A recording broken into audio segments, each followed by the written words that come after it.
الرحيم. السلام عليكم ورحمة الله تعالى وبركاته. الحمد لله كفى والصلاة والسلام على سيدنا المصطفى. أما بعد فقد قال الله تعالى في القرآن العظيم: أعوذ بالله من الشيطان الرجيم. بسم الله الرحمن الرحيم. إن الله لا يغير ما بقوم حتى يغير ما بأنفسهم. صدق الله العليم. وقال رسول الله صلى الله عليه وسلم: إنما الأعمال بالنيات وإنما لكل امرئ ما نوى. புகழ் அனைத்தும் ஏக இறைவன் அல்லாஹ் ஒருவனுக்கே உரித்தாகட்டும். அவனுடைய அன்பும் சாந்தியும் சமாதானமும் நமது கண்மணி நாயகம் ஸல்லல்லாஹு அலைஹி வஸல்லம் அவர்களின் மீதும், அவர்களுடைய குடும்பத்தார்கள், சஹாபாக்கள், தாபீன்கள், இமாம்கள், உலமாக்கள், முன்னோர்கள், இங்கு அமர்ந்திருக்கின்ற நம் அனைவர்கள் மீதும் உண்டாகட்டுமாக. ஆமீன். மாஷா அல்லாஹ், நம்ம தினந்தோறும் ஒவ்வொரு ஜுஸுவினுடைய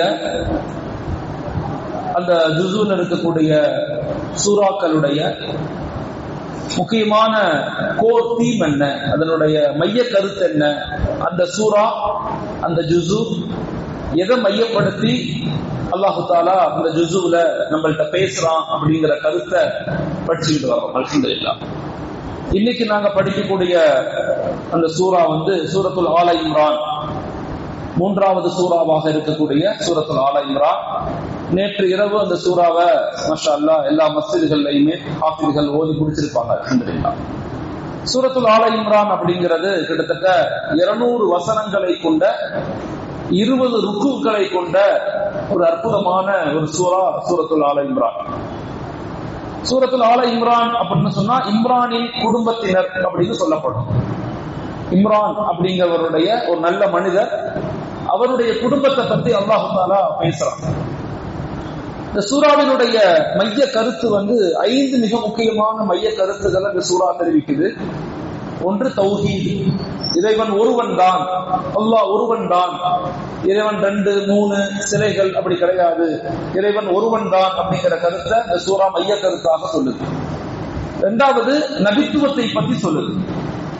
முந்தைய நபிமார்கள் எப்படி இஸ்லாத்துக்கு மக்களை அழைச்சாங்க, ஹஜரத் இப்ராஹிம் அலைஹிஸ்ஸலாம், ஹஜரத் இஸ்ஹாக் அலைஹிஸ்ஸலாம், ஹஜரத் இஸ்மாயில் அலைஹிஸ்ஸலாம், ஹஜரத் மூசா அலைஹிஸ்ஸலாம், அவங்க எல்லாம் எப்படி மக்களை அல்லாஹ்வின் பக்கம் அழைத்தாங்க அப்படிங்கறத பத்தி தெளிவாக சொல்லுது. 3வது இந்த சூறாவினுடைய மைய கருத்து என்னன்னா, வேதக்காரர்கள், அதாவது தௌராத் கொடுக்கப்பட்ட யகூதிகள், இன்ஜீல் கொடுக்கப்பட்ட நசாராக்கள், கிறிஸ்துவர்கள், இவர்கள் செய்யக்கூடிய தவறுகள் என்ன, இந்த வேதம் கொடுக்கப்பட்ட மக்கள் என்னெல்லாம் தவறு செய்யறாங்க, நீங்க அப்படி தவறு செய்யக்கூடாது. உங்களுக்கு குர்ஆன் என்ற மிகப்பெரிய வேதம் கொடுக்கப்பட்டிருக்குது. யகூதியின மக்கள் தௌராத்தை எப்படி புறக்கணித்து திரித்து தவறு செய்து அதை முதுகுக்கு பின்னால போட்டாங்களோ அது போல நீங்க போற்றக்கூடாது. அதே மாதிரி கிறிஸ்துவர்கள் தன்னுடைய வேதத்தை விளங்காம, அதனுடைய அடிப்படையை புரியாம, தன் இச்சைக்கு தன் சிந்தனைகளுக்கு உட்பட்டு பல கருத்துக்களை அதுல எப்படி எழுதிட்டாங்களோ அது போன்று நீங்க ஆயிடக்கூடாது அப்படிங்கிறத பத்தி, அந்த வேதனுடைய மக்களை பத்தி அல்லாஹ் தஆலா இந்த சூறாவில மைய கருத்தாக பேசலாம். 4வதாக உஹது போர். மக்களுக்கு தீனை எடுத்து வைக்கும் போது நீங்க ஏற்படுகின்ற சிரமங்கள், கஷ்டங்கள், துன்பங்கள் அப்படிங்கிறத பத்தியும், குறிப்பாக உஹது யுத்தத்துல நீங்க அடைந்த கஷ்டங்கள், அந்த உஹது போர்ல உங்களுக்கு ஏற்பட்ட சின்ன தோல்வி, அந்த தோல்விக்கான காரணம் என்ன அப்படிங்கிறத பத்தி, சோதனைகள் அந்த பொறுமைகளை பத்தி இந்த சூறாவுல அல்லாஹ் சொல்றான். 4வது அம்ரு பில் மஅரூஃப். முஸ்லிம் சமூகத்தினுடைய மிக முக்கியமான விஷயம், நீங்க உலகத்துல படைக்கப்பட்ட கடைசி சமுதாயம் நீங்க தான். உங்களுக்கு 4 சிறப்புகள் இருக்கு. உம்மத்துல் ஆஹிரா, நீங்க தான் கடைசி சமுதாயம். உம்மத்துல் ஹைரா, நீங்க தான் சிறந்த சமுதாயம். உம்மத்துல் வாஹிதா, நீங்க தான் ஒரே சமுதாயம். உம்மத்துல் வாசிதா, நீங்க தான் நடுநிலையான சமுதாயம் அப்படிங்கறத சொல்லி உங்களுடைய கடமை என்னன்னா குன்தும் கைர உம்மத்தின் உஹ்ரிஜத் லின்னாஸ் தஅமரூன பில் மஅரூஃபி வ தன்ஹவுன அனில் முன்கர், நன்மையை ஏவி தீமையை மக்களை தீமையிலிருந்து தடுக்க வேண்டிய மிகப்பெரிய பொறுப்பு உங்களுக்கு இருக்குது அப்படிங்கிற உம்மத்தினுடைய அத்தியாவசியமான ஒரு நோக்கத்தை பத்தி சூரா நமக்கு சொல்லிக் கொடுத்தது. அதோட சேர்ந்து ஒற்றுமை, வஅதஸிமு பிஹப்லில்லாஹி ஜமீஆ, நீங்கள் அனைவரும் அல்லாஹ்வுடைய அந்த ஒற்றுமை என்ற கயிற்றை பற்றி பிடித்துக் கொள்ளுங்கள் அப்படிங்கிற அந்த சமூக கட்டமைப்பை பற்றியும் இந்த சூரா நமக்கு சொல்லிக் கொடுத்தது. ஐந்தாவதாக இந்த சூராவினுடைய மிக முக்கியமான ஒரு சிறப்பு என்னன்னா, ஹஜ்ரத் ஈசா அலைஹிஸ்ஸலாம் எப்படி படைக்கப்பட்டாங்க, எப்படி உஃப் என்ற வார்த்தையில உருவாக்கப்பட்டாங்க, அவங்க செய்த அற்புதங்கள் என்ன, அவர்கள் இறைவனுடைய மகன் கிடையாது, அவர்கள் முழுக்க முழுக்க ஹஜ்ரத் ஆதம் அலைஹிஸ்ஸலாத்தை போல மற்ற படைப்புகளை போல அவர்களும் படைப்பு தான், அவர்களையும் நான் குன் ஃபயகூன் தான் படைச்சேன் அப்படிங்கிற இந்த 5 மிக முக்கியமான 6 மிக முக்கியமான கருத்துக்களை தான் மாஷா அல்லாஹ் இந்த சூரத்துல் ஆல இம்ரான் நமக்கு தெளிவாக முறையில விளக்கப்படுத்துறாங்க. அல்ஹம்துலில்லாஹ். அடுத்ததாக இந்த சூறாவுல மொத்தம் 20 முக்கியமான ருக்குகள் இருக்கு. ருக்குன்னா ஐன்னு சொல்லுவாங்க. ஒவ்வொரு ஐனுக்கும் மத்தியில 15 ஆயத்து 20 ஆயத்து அப்படின்னு இருக்கும். ஒவ்வொரு ருக்குஆ அதுல என்ன கூறப்பட்டிருக்குது அப்படின்னு நம்ம தெரிஞ்சுக்கணும். ஒவ்வொரு வருடங்களும் மாஷா அல்லாஹ் இந்த குர்ஆன ஹதீஸ ஆய்வு செய்யும் போது ஒவ்வொரு நேரத்திலையுமே நான் ரொம்ப ஆச்சரியப்பட்டு சொல்றேன். ஒவ்வொரு நிமிடமும் ஒரு சிந்தனை, ஒரு புதிய சிந்தனை, ஒரு புதிய கருத்து குர்ஆன் நம்ம கொடுத்துக்கிட்டே இருக்கு. குர்ஆனை படிக்க படிக்க தேட தேட அது அப்படியே கொட்டுது, நமக்கு சிந்தனைகளை மாஷா அல்லாஹ் கொட்டி குடிச்சுக்கிட்டே இருக்கு. நாம அதை விளங்கக்கூடியவங்களாக மாறணும், அதை விளங்கி செயல்படக்கூடியவங்களாக மாறணும். மொத்தம் கிட்டத்தட்ட இதுல 20 ருக்குக்கள் இருக்கு. அந்த 20 ருக்குக்களையும் நம்ம சுருக்கமான முறை நம்ம என்ன செய்யலாம், ஒவ்வொரு ருக்குல என்ன சொல்லப்படுதுன்னு பார்ப்போம் இன்ஷா அல்லாஹ். இதுல மொத்தம் 200 ஆயத்துகள் இருக்கு, 20 ருக்குக்கள் இருக்கு. முதல் ருக்கு வசனம் 1 இருந்து 9 வரைக்கும், 1ஆம் வசனத்திலிருந்து 9ஆம் வசனம் வரைக்கும் அல்லாஹ் இந்த ஆயத்துகள்ல மிக முக்கியமாக என்ன சொல்ல வர்றான்னா, முஹ்கமாத் அண்ட் முத்தஷாபிஹாத் அப்படிங்கிற ஒரு சட்டத்தை சொல்றான். அப்படின்னா என்னன்னா, இந்த குர்ஆன் என்பது ஒரு சில மக்களுக்கு தெளிவான அறிவை கொடுக்கும். முஹ்கமாத் ரொம்ப தெளிவான சிந்தனையை கொடுக்கும். ஒரு மனிதன் குர்ஆனை எடுத்து படிக்கிறாரு அப்படின்னா அது ரொம்ப கடினமாலாம் இருக்காது, ரொம்ப இலகுவாதான் இருக்கும், அது புரியுற மாதிரியே தான் இருக்கும். நிறைய ஆயத்துகள் ரொம்ப இலகுவா ஒரு பாமரன், ஒரு சாதாரண எழுத படிக்க தெரிந்த மனிதன் எடுத்து தர்ஜுமாவை படித்தாலும் அவருக்கு புரியும். அல்லாஹ் என்ன சொல்ல வர்றான்னு பேஸ் புரியும், அடிப்படை புரியும்.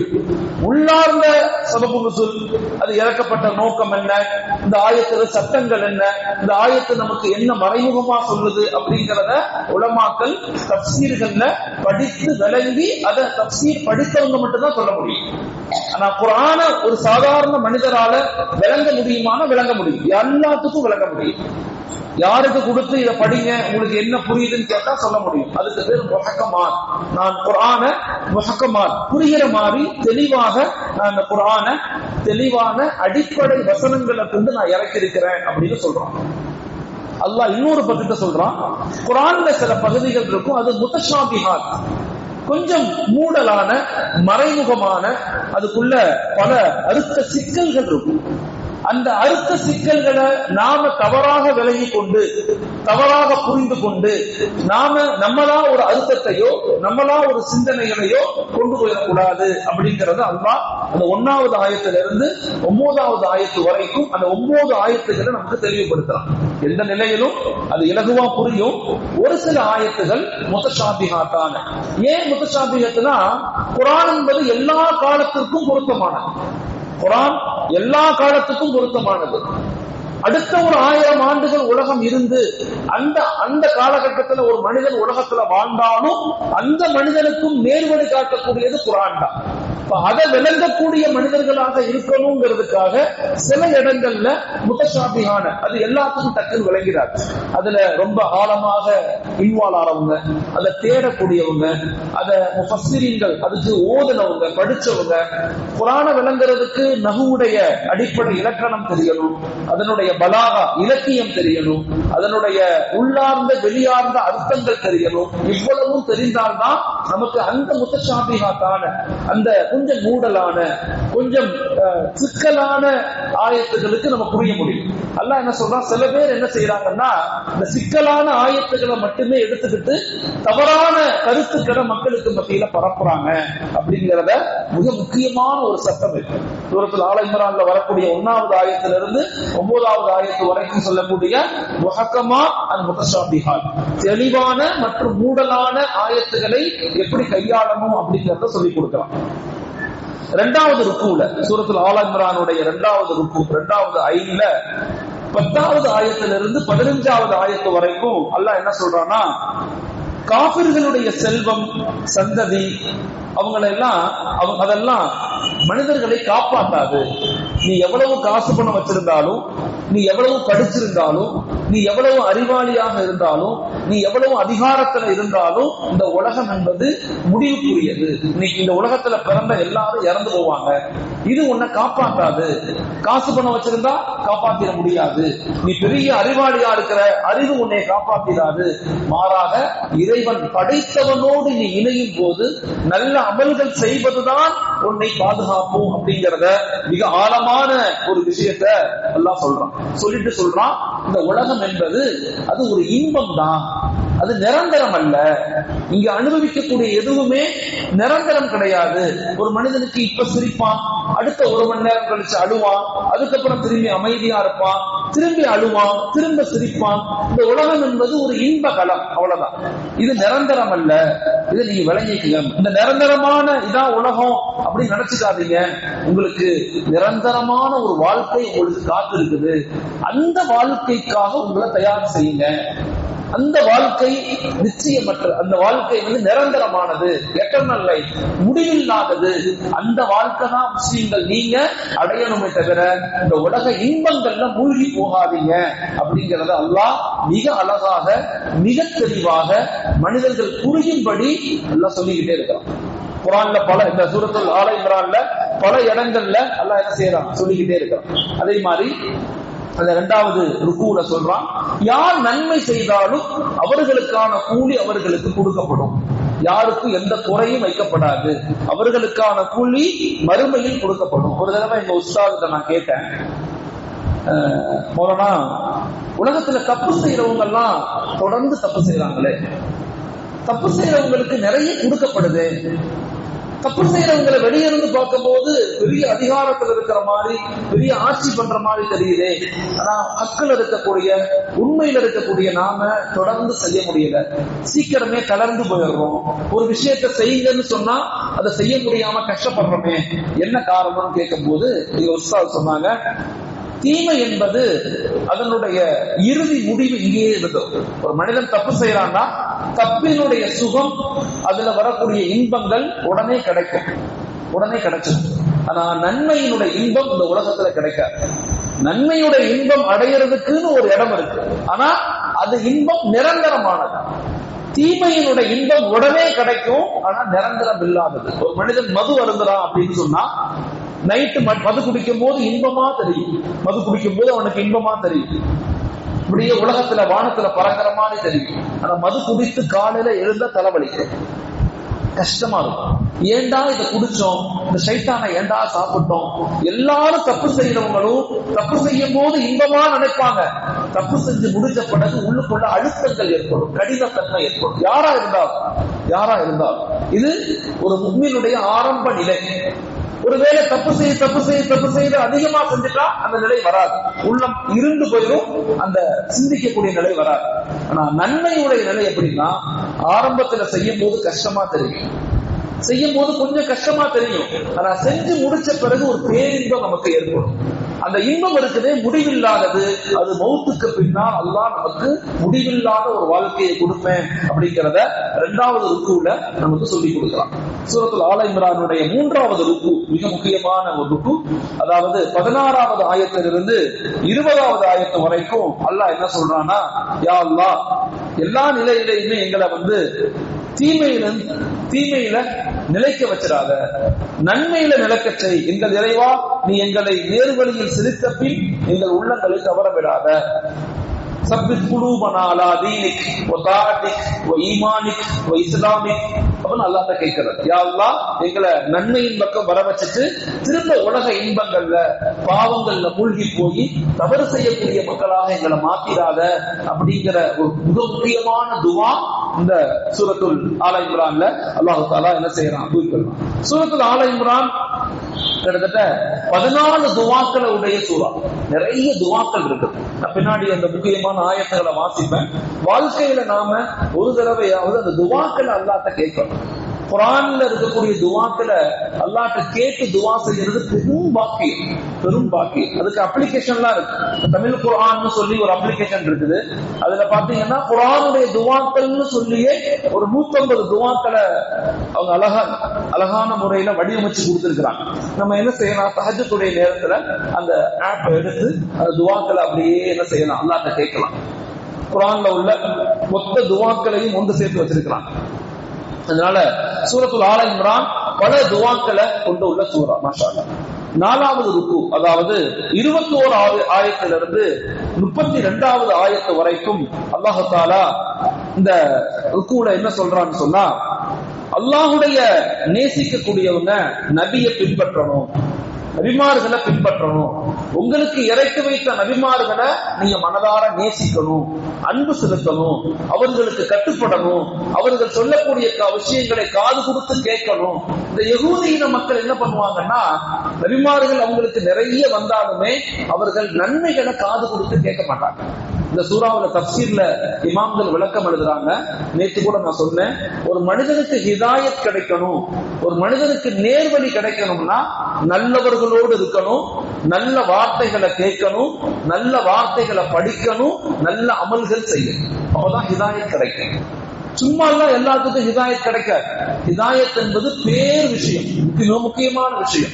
அது கிடைக்கணும்னா நீங்க நமக்கு வந்த நபிமார்களை, நமக்கு கொடுத்த தூதர்களை நேசிக்கக்கூடியவர்களாக, அவர்களை பின்பற்றக்கூடியவர்களாக, எல்லா நிலையிலும் அவர்களுக்கு அடிபணிந்து நடக்கக்கூடிய மக்களாக நம்ம மாறணும்.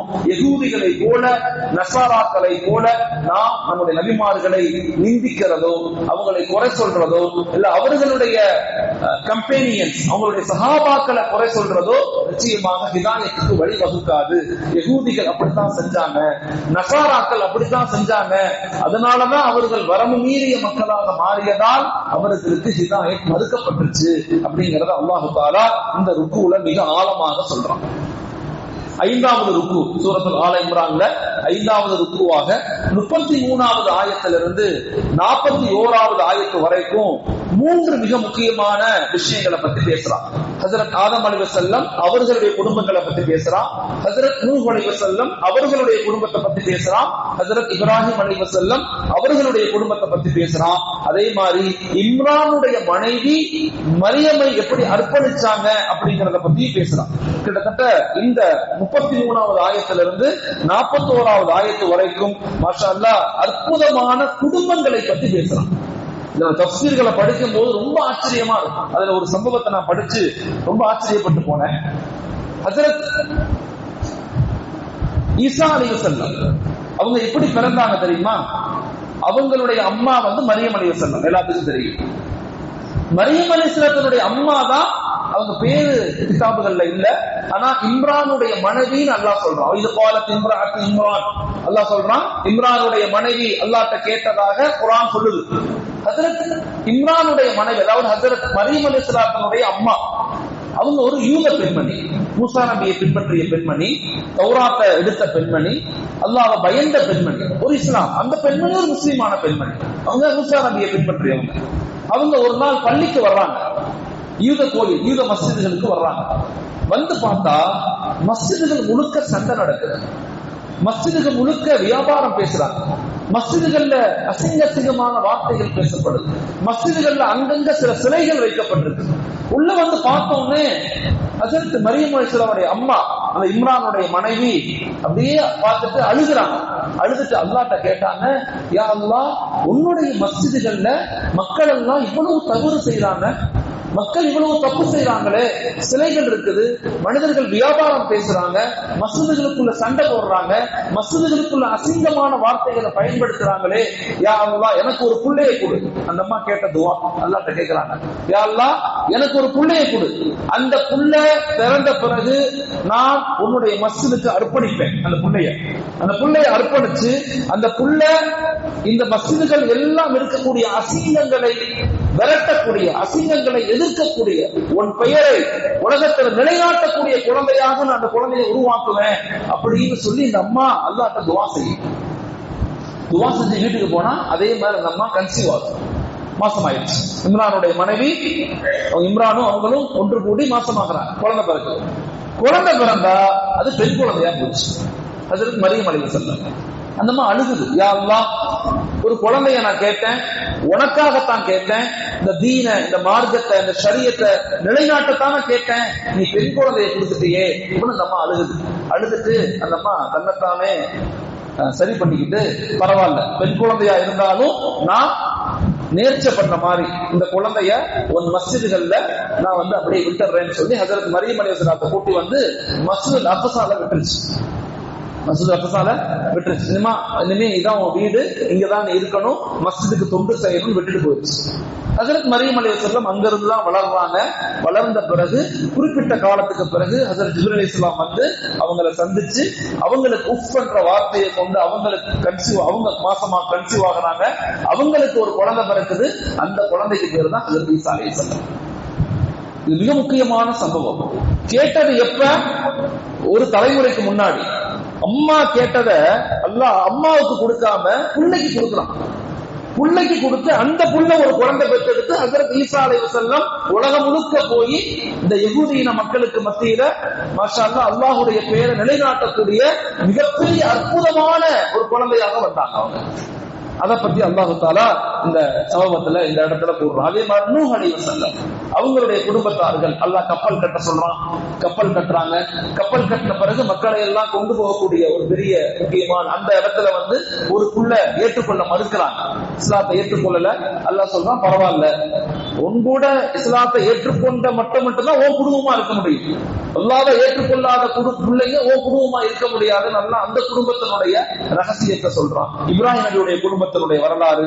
அதே மாதிரி யஹ்யா அலைஹிஸ்ஸலாம், ஜக்கரியா அலைஹிஸ்ஸலாம், யஹ்யா அலைஹிஸ்ஸலாம். ஜக்கரியா அலைஹிஸ்ஸலாம் தலை நரைத்து 98-99 வயசுக்கு பிறகு அவர்களுக்கு ஒரு குழந்தை பிறந்து அந்த குழந்தைக்கு பேர் யஹ்யா அப்படின்னு பேர் வைக்கப்படுது. அந்த குடும்பத்தினுடைய வரலாற்று சம்பவங்களை சொல்லப்படுது. இப்ப இந்த கிட்டத்தட்ட ஒரு 33 ஆயத்திலிருந்து 41வது ஆயத்துக்குள்ள ஒரு 6-7 ஆயத்துக்குள்ள 5 குடும்பங்களுடைய வரலாறுகளை அல்லாஹ் சூரத்துல் ஆல இம்ரான்ல நமக்கு சொல்லிக் கொடுக்கிறான். அடுத்து ருக்கு 6வது ருக்குல 42வது ஆயத்திலிருந்து 52வது ஆயத்து வரைக்கும் ஹஜரத் மரியம் அலைஹிஸ்ஸலாத்தை அல்லாஹ் எப்படி தேர்ந்தெடுத்தான், ஹஜரத் ஈசா அலைஹிஸ்ஸலாம் எப்படி ஒரு அல்லாஹ் அத்தா இல்லாம எப்படி பிறந்தாங்க, அவங்க பிறந்த பிறகு அவங்களுடைய அற்புதங்கள் என்ன, இறந்து போனவங்களை உயிர்ப்பிக்கிறது, அல்லாஹ்வுடைய பெயர் சொல்லி கண் தெரியாத மக்களை கண் கொடுக்கிறது, எல்லாத்தையும் அவங்க செய்யறாங்க. அவங்களும் அல்லாஹ்வுடைய ரசூல் தான். அவர் அல்லாஹ்வுடைய ரசூலை தவிர அல்லாஹ்வுடைய மகன் கிடையாது அப்படிங்கிறத மிக ஆழமாக அல்லாஹு தஆலா இந்த சூராவுல நமக்கு சூரத்துல் ருக்கு 6ல 42வது ஆயத்திலிருந்து 52வது ஆயத்து வரைக்கும் சொல்றான். ராகவன் அப்படின்னு ஒரு எழுத்தாளர் இருக்காரு. இப்பயும் இருக்கிறாரு, சென்னையில வாழ்றாரு. அவர் நிறைய புத்தகங்கள் எழுதக்கூடியவர். அவர் ஒரு புத்தகம் எழுதியிருக்காரு, நிலமெல்லாம் ரத்தம் அப்படின்னு ஒரு புத்தகம். அந்த புத்தகம் என்னன்னா பலஸ்தீன மக்களுடைய வரலாற்றுகளை ஆய்வாக செஞ்சு ஒரு புத்தகம் எழுதியிருக்காரு. அந்த புத்தகத்தை நான் படிக்கும் போது ஒரு இடத்துல அவர் எழுதுறாரு, இஸ்லாமிய சமூகத்தை பார்த்து எனக்கு ரொம்ப கவலையாக இருக்குது. அவர் சொல்றார், இஸ்லாமிய சமூகத்தை பார்த்து எனக்கு கவலையா இருக்குது. ஏன் அப்படின்னு சொன்னா, இஸ்லாமிய சமூகம் எப்பேற்பட்ட சமூகம்னு அவங்களுக்கே தெரியல. ஏன்னா ஹஜரத் ஈசா அலைஹிஸ்ஸலாம் அவங்க எப்படி பிறந்தாங்க, அல்லாஹ்வுடைய உஃப் என்ற ஒரு வாசகத்தை கொண்டு கன்சீவ் ஆகி மாசமாகி ஒரு குழந்தையாக பிறந்து உலகத்துக்கு அந்த உஃப் என்ற ஒரு வார்த்தை, இறந்து போனவங்களை உயிர்ப்பிச்சாங்க, கண் தெரியாதவங்களுக்கு கண்ணு கொடுத்தாங்க, அவ்வளவு பெரிய அதிசயங்களை செஞ்சாங்க. அந்த அவ்வளவு பெரிய அதிசயங்களும் எது செஞ்சிச்சு? அல்லாஹ்வுடைய உஃப் என்ற வார்த்தை. உஃப்னு ஊதுனாங்க. அந்த ஊதுதல் ஒரு குழந்தையாக மாறி இவ்வளவு பெரிய அற்புதங்களை செஞ்சிச்சு அப்படின்னு சொன்னா, இந்த இஸ்லாமிய சமூகத்துக்கிட்ட இருக்கக்கூடிய முழு குர்ஆனும் அல்லாஹ்வுடைய வார்த்தைகள் இல்லையா?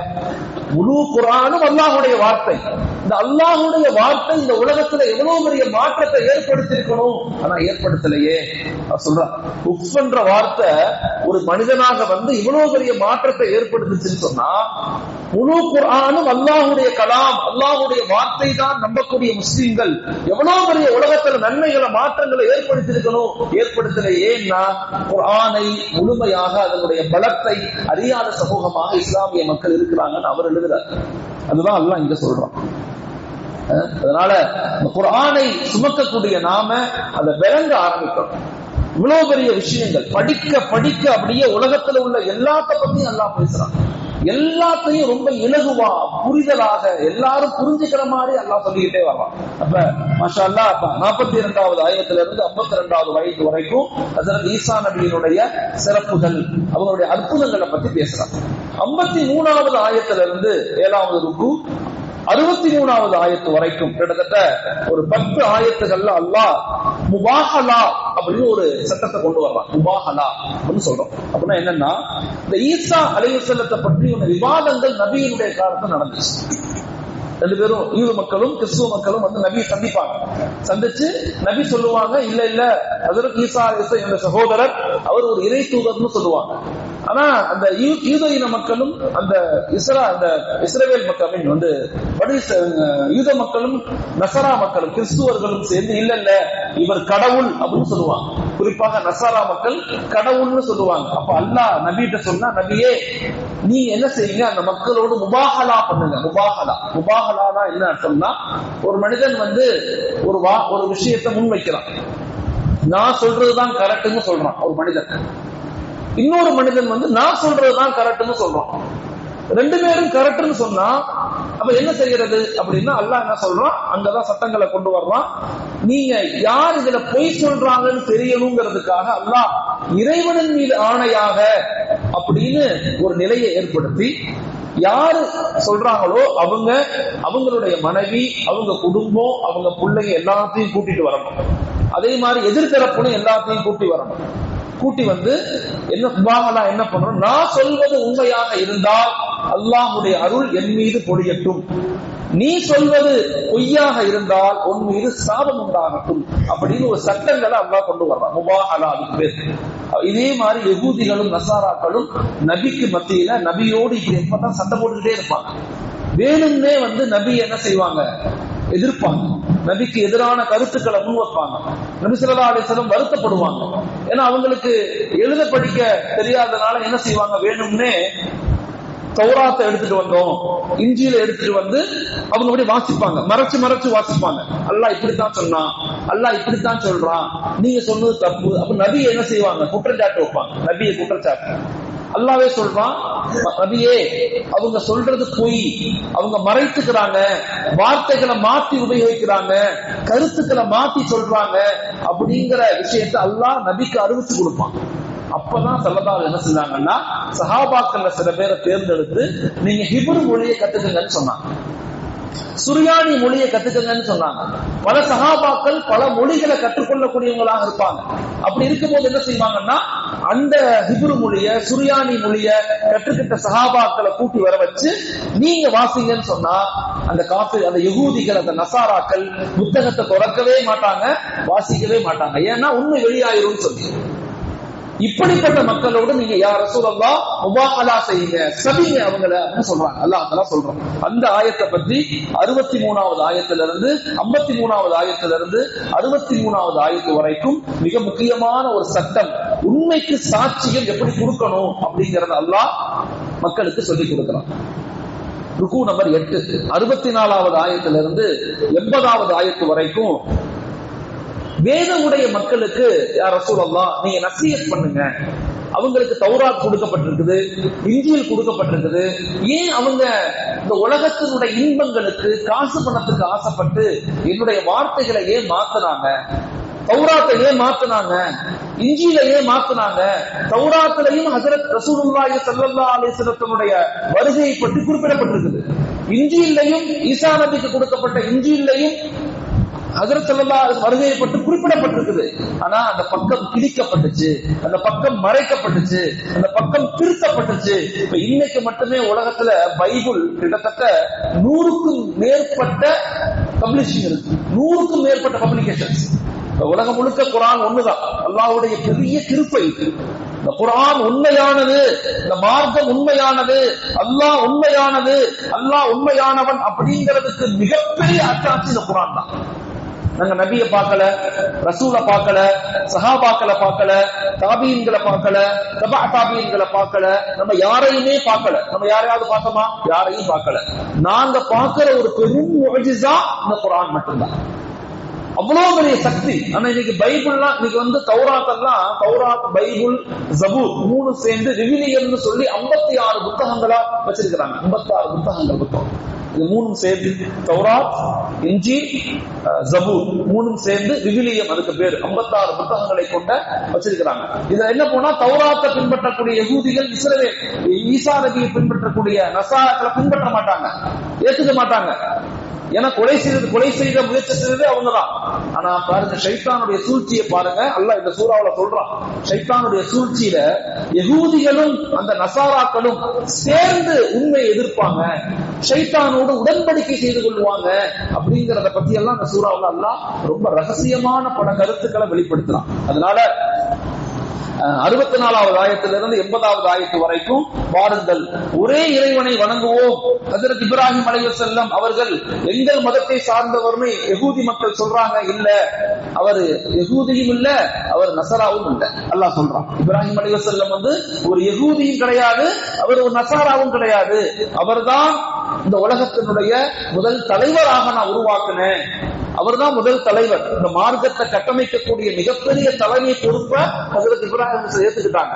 அந்த இப்ராஹிம் நபியை முழுமையாக பின்பற்றக்கூடியவங்க தான் நம்முடைய இந்த உம்மத்தே முஹம்மது ஸல்லல்லாஹு அலைஹி வஸல்லம் நம்ம பின்பற்றக்கூடியவங்க. ஹஜ்ரத் இப்ராஹிம் நபியுடைய கருத்தை நசாராக்களும் ஏற்றுக்கொள்ளல, யகூதிகளும் ஏற்றுக்கொள்ளல. மூசா நபியை பின்பற்றக்கூடியவங்களும் மறுத்துட்டாங்க, ஈசா நபியை பின்பற்றக்கூடிய மக்களும் மறுத்துட்டாங்க. அப்படிங்கறத அல்லாஹ் என்ன செய்யறான், மிக ஆழமாக சொல்லிட்டு சொல்றான், நீங்க எல்லாம் ஏன் ஒரு கடவுள் கொள்கையிலிருந்து மாறி போனீங்க? அல்லாஹ் கேட்கிறான், உங்களுக்கு கொடுக்கப்பட்ட நபி ஒரு இறைவன் தானே சொன்னாங்க, அதையே மாறி போனீங்க. வாங்க நம்ம எல்லாம் பேசுவோம், உட்கார்ந்து அதை சரி செஞ்சுக்குவோம். அல்லாஹ் நபியை கூப்பிட சொல்றோம். யகூதிகளை கூப்பிடுங்க, அதுல படித்த மக்களை கூப்பிடுங்க, நசாராக்களை கூப்பிடுங்க, அதுல படித்த மக்களை கூப்பிடுங்க. இறைவன் ஒருவன் தாங்கிற கருத்தோடு நம்ம எல்லாரும் சேர்ந்து பயணிப்போம் அப்படின்னு சொல்றான். ஆனா அந்த மக்கள் ஏற்றுக்கொள்ளல அப்படிங்கறதையும் அல்லாஹ் என்ன செய்யறான், சொல்லி கொடுக்கிறான். அப்ப 9வது ருக்கு 81வது ஆயத்துல 91வது ஆயத்து வரைக்கும் நபிமார்களுக்கு மத்தியில இந்த லா இலாஹ இல்லல்லாஹ் அப்படிங்கிற கருத்துக்கு மத்தியில வேதங்களை மறைத்து பெரும்பாவங்கள் செய்து நபிமார்களை கொலை செய்து இந்த மக்கள் அநியாயம் செய்யக்கூடியவங்களாக மாறிட்டாங்க. யா ரசூலல்லாஹ், நீங்கள் அவர்களை அழைத்தாலும் அவர்கள் வர மறுப்பார்கள். ஒருவேளை வந்தாலும் உங்களை உள்ள மக்களையும் அவங்க மாற்றிக்கொண்டு போகணும்னு ஃபீல் பண்ணுவாங்களே தவிர ஒருபோதும் இந்த ஏக இறை கொள்கையை அவர்கள் ஏற்றுக்கொள்ள மாட்டார்கள். ஏன்னு சொல்றான், ஒன்று 4 காரணங்களை சொல்றான் அல்லாஹ். ஒன்று, அவர்கள் நபிமார்களை கொலை செய்தார்கள். எந்த நபிமார்கள் வந்து நன்மையை சொன்னாலும் அவங்களை கத்தல் பண்ணாங்க. கிட்டத்தட்ட 70,000 நபிமார்கள்ல 100 நபிமார்களை கொலை செஞ்சிருக்கிறாங்க. அவங்க யாரு? யகூதின மக்கள் 100 நபிமார்களை கொலை செய்யறாங்க. அல்லாஹ் சொல்றான். 2வது, அவர்கள் பெரும்பாவங்கள் செய்தாங்க. யாராவது ஒரு பெண்மணி வந்து எங்களுக்கு உதவி செய்யுங்க அப்படின்னு யாராவது கேட்டா அந்த பெண்மணி அப்படியே மயக்கி அந்த பெண்மணி விபச்சாரத்துக்கு கொண்டு போய் சேர்த்துருவாங்க. உதவின்னு யாராவது கேட்டா, எங்களுக்கு ஏதாவது செய்யுங்க அப்படின்னு கேட்டா, அவங்களுடைய தன்மை என்னவா இருக்கும்னா, அவங்களை அப்படியே நேத்து கூட ஒரு டாக்குமெண்ட் வந்துச்சு, படிச்சிருப்பீங்க, இந்த எப்ஸ்டன் ஃபைல் அப்படின்ற ஃபைல் வருது அமெரிக்காவில இருந்து. அதுல நேத்து ஒரு பெண்மணி பேட்டி கொடுத்திருக்கிறாங்க. நான் வந்து அந்த எப்ஸ்டன் ஜெஸ்ஸிய நான் சந்திக்க போனேன். என்னை அவன் வந்து காலேஜ்ல இருந்து கூட்டி போனான். எப்படி கூட்டி போனா, ஸ்காலர்ஷிப் தர்றேன்னு கூட்டி போனான். ஸ்காலர்ஷிப் தர்றேன்னு எங்களை மாதிரி நிறைய சின்ன பெண்களை கூட்டிட்டு போய் விபச்சாரத்தில் தள்ளிட்டான். இந்த தஃசீரை படிக்கும் போது எனக்கு அப்படியே ஆச்சரியமா இருந்துச்சு. தன்மைகள் எப்படி ஒண்ணு சேருது பாருங்க. எத்தனை வருஷங்களுக்கு பிறகு 1447 வருஷத்துக்கு பின்னாடி சொல்லக்கூடிய ஒரு வார்த்தையும் நேற்று நடந்த ஒரு வார்த்தையும் ஒரே மாதிரி இருக்கு பாருங்க, ஒரே மாதிரி. அப்ப அநியாயம் செய்வாங்க, பெரும் பாவங்கள், அபலைகளை, கஷ்டப்படக்கூடியவங்களை பாவங்களின் பக்கம் தள்ளி கொண்டு போவாங்க இந்த மக்கள், இந்த யகூதிய மக்கள் அப்படி செய்வாங்க. அதனால அவங்களுக்கு ஹிதாயத் மறுக்கப்படும். மூன்றாவது, உண்மை எதுன்னு தெரியும், இதுதான் உண்மைன்னு தெரியும், நபி சொல்றது உண்மைன்னு புரியும், ஆனா செய்ய மாட்டாங்க. ஏன்? ஈகோ, ஷைத்தானோடு உடன்படிக்கை செய்து கொள்வாங்க. இந்த 4 காரணங்கள் தான் அவர்கள் சபிக்கப்பட்டதற்கும் அவர்கள் ஹிதாயத் மறுக்கப்பட்டதற்கும் காரணம்ங்கிறத மாஷா அல்லாஹ் இந்த சூரா நமக்கு ரொம்ப தெளிவாக சொல்லிக் கொடுக்குது. மாஷா அல்லாஹ். அடுத்து 10வது ருக்கு 92வது ஆயத்திலிருந்து 101வது ஆயத்து வரைக்கும் அல்லாஹ் சொல்றான், லன் தனாலுல் பிர்ர ஹத்தா துன்ஃபிகு மிம்மா துஹிப்பூன். நீங்க மக்களுக்கு மத்தியில நலவு செய்ய விரும்பினா உங்களுக்கு பிடித்ததை மக்களுக்கு உபகாரமாக செய்யுங்க, மக்களுக்கு தான தர்மங்கள் செய்யுங்க, எல்லா நிலையிலும் மக்களுக்கு என்ன செய்யுங்க, நீங்க உதவி செய்யுங்க, ஒற்றுமை என்ற கயிற்றை பற்றி பிடித்துக் கொள்ளுங்க. வஅதஸிமு பிஹப்லில்லாஹ். ஒருபோதும் அல்லாஹ் உங்களை கைவிட மாட்டான். நீங்க பிரிஞ்சு பிரிஞ்சு போனதுனாலதான் நீங்க பலகீனம் அடைகிறீங்களே தவிர நான் உங்களை கைவிட்டதனால் நீங்கள் ஒருபோதும் பலகீனம் அடையல அப்படின்னு அல்லாஹ் சொல்றான். உண்மைதானே? இவ்வளவு பெரிய வார்த்தை. நான் உங்களை கைவிடல, அல்லாஹ் சொன்னா உங்களை கைவிடல, நீங்க பிரிஞ்சு பிரிஞ்சு கிடக்குறீங்க, நீங்க பிரிந்து போனதால் பலகீனம் அடையிற தவிர நான் உங்களை கைவிட்டுட்டேன்னு என்னாதீங்க, நான் உங்களை கைவிடல, நீங்க தான் என்ன கைவிட்டுட்டீங்கன்னு சொல்றான். ஒற்றுமை என்ற கயிற்றை பற்றி பிடித்துக் கொள்ளுங்க அப்படின்னு சொல்றான். ஒற்றுமையை பற்றி இந்த 92வது ஆயத்திலிருந்து 101வது ஆயத்து வரைக்கும் மிக அழகா சொல்லி தர்றான். அதே மாதிரி 102வது ஆயத்திலிருந்து 109வது ஆயத்து வரைக்கும் நீங்கள் முஸ்லிம்களாக தவிர உலகத்துல மரணித்து போகாதீங்க, நீங்க மரணிக்கிறதாக இருந்தா ஈமானோடு வாழ்ந்து ஈமானோடு மரணிங்க. நாம இந்த வாழ்க்கையினுடைய மிக முக்கியமான கடமை கொடுக்கப்பட்ட ஈமானை பாதுகாத்துக் கொள்ளுங்க. எந்த நிலையிலும் ஈமான்ல இருந்து வெளியாயிராதீங்க. சிந்தனை ரீதியாகவோ அறிவு ரீதியாகவோ மனம் ரீதியாகவோ பொருள் ரீதியாகவோ உலக இன்பங்களை நேசிச்சோ ஒருபோதும் இந்த தீன்ல இருந்து வெளியாயிராதீங்க அப்படிங்கறத அல்லாஹ் மிக தெளிவாக நமக்கு சொல்லிக் கொடுக்கிறான். மாஷா அல்லாஹ். 110வது ஆயத்திலிருந்து 120வது ஆயத்து வரைக்கும் அல்லாஹ் சொல்றான், நன்மையை ஏவி தீமையை தடுங்க. உலகமே உங்களை எதிர்த்து வந்தாலும், உலகமே உங்களை நிந்தித்து நின்னாலும், உலகமே உங்களை அழிக்க தயாரானாலும் நன்மையை ஏவுவதை தீமையை தடுப்பதை நிப்பாட்டாதீங்க.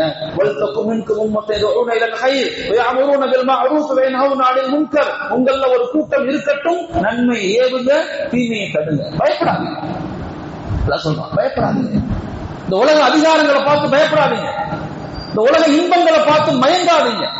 இது எல்லாம் பொய், நீங்க பார்க்கறதெல்லாம் பொய், இதெல்லாம் அழியக்கூடியது. நீங்க பார்க்காத இது இருக்கீங்களோ அதுதான் அழியாதது, அதற்காக உங்களை நீங்கள் தயார் செய்யுங்க அப்படிங்கிறத ஒரு மோட்டிவேட்டடான மாஷா அல்லாஹ் ஒரு சூரா தான் சூரத்துல் ஆல இம்ரான். எவ்வளவு விளக்கங்கள், எவ்வளவு கருத்துக்கள், எவ்வளவு சிந்தனை பகிர்வுகள் அப்படியே போற்றான். படிக்க படிக்க படிக்க உள்ளமெல்லாம் மாற்றம் அடையும். சூரத்துல் ஆல இம்ரான் சொல்றாங்க, நபிசா சொல்றாங்க, யார் இந்த சூறாவை தொடர்படியாக படிக்கிறாங்களோ மஹ்ஷருடைய தினத்தில் அல்லாஹு தஆலா அவர்களை மேகங்கள் வந்து பாதுகாக்கும், மேகங்கள் பாதுகாக்கும் அப்படின்னு சொல்றாங்க. அவ்வளவு பெரிய நன்மையுடைய சூறாவாக இது சொல்லப்படுது. அதே மாதிரி 121வது ஆயத்திலிருந்து 129வது ஆயத்து வரைக்கும் அல்லாஹ் உஹது போரை பத்தி சொல்றோம். உஹது போர்ல சில மக்கள் தவறு செஞ்சுட்டீங்க, நபி ஸல்லல்லாஹு அலைஹி வஸல்லம் ஒரு இடத்துல நின்னுங்கன்னு சொன்ன உடனே நிக்காம இந்த போர் முடிஞ்சிருச்சு நினைச்சு மலையிலிருந்து வேகமா கீழே இறங்கி அந்த கனிமத் போர்ல எடுக்கிறதுக்காக நீங்க வரும்போது பார்க்கப்பட்டீங்க. இப்ப நபியினுடைய கட்டளையை மீறக்கூடாது, உலக இன்பங்கள் மீது ஆசைப்படக்கூடாது.